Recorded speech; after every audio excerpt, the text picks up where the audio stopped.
এইকেইদিন fast track কোৰ্টক লৈ এটা ৰাজনীতি কৰি আছে। প্ৰথম কথা,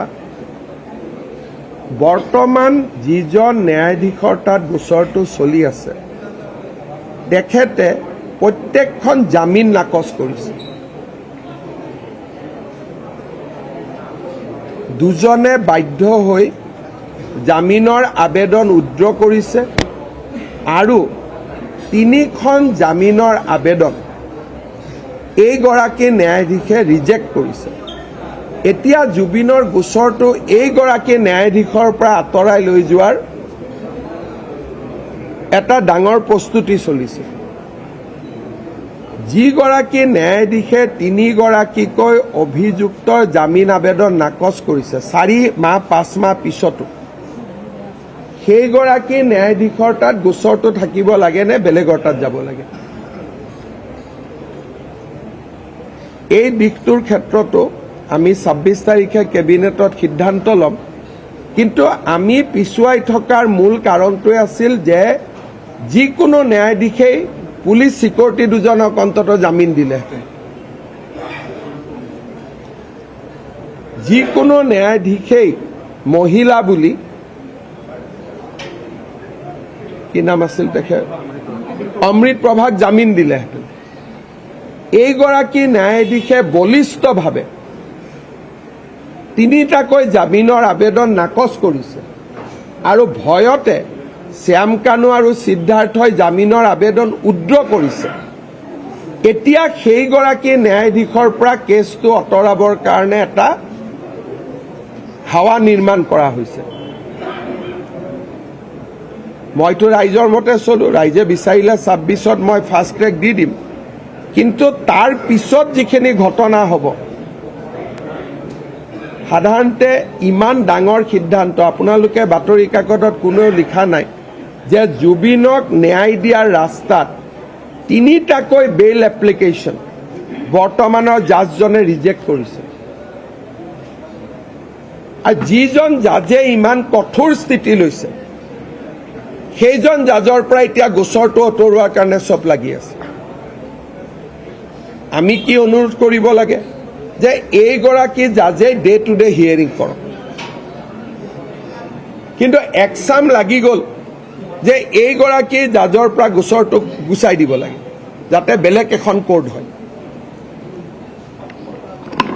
তাৰমানে ইলেকশ্যনৰ আগতে এইগৰাকী জাজেতো জামিন নিদিয়ে, বেলেগ এগৰাকী জাজৰ তাত কেছটো যাওক আৰু জামিন এটা হওক, তেতিয়া মোক যাতে আক্ৰমণ কৰিব পাৰে। এইবিলাক সব ফুল ফ্লেজেড জুবিনৰ নামত ৰাজনীতি। I'll tell you, this is the design of a particular newspaper, news channel and a Congress party. I don't want to name. Normally, after 5 months of custody or 6 months of custody, normally any court would have been given bail to the PSOs, at least. Normally, any court would have been given bail to the female accused. This is the normal law, because Supreme Court has says that bail is a rule and denial of the bail is exception. These are settled legal principles.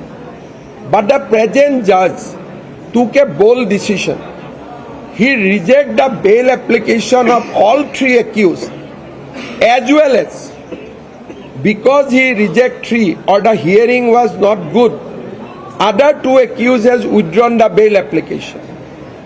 Once people realize that bail will not be easy, a group has started to shift the case from these judges to another bench.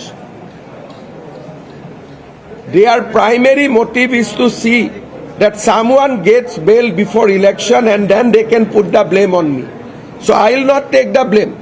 Now whoever is demanding, they have to take the risk. So on 26, Cabinet will take a call, but we will say that we have full faith in the present judge.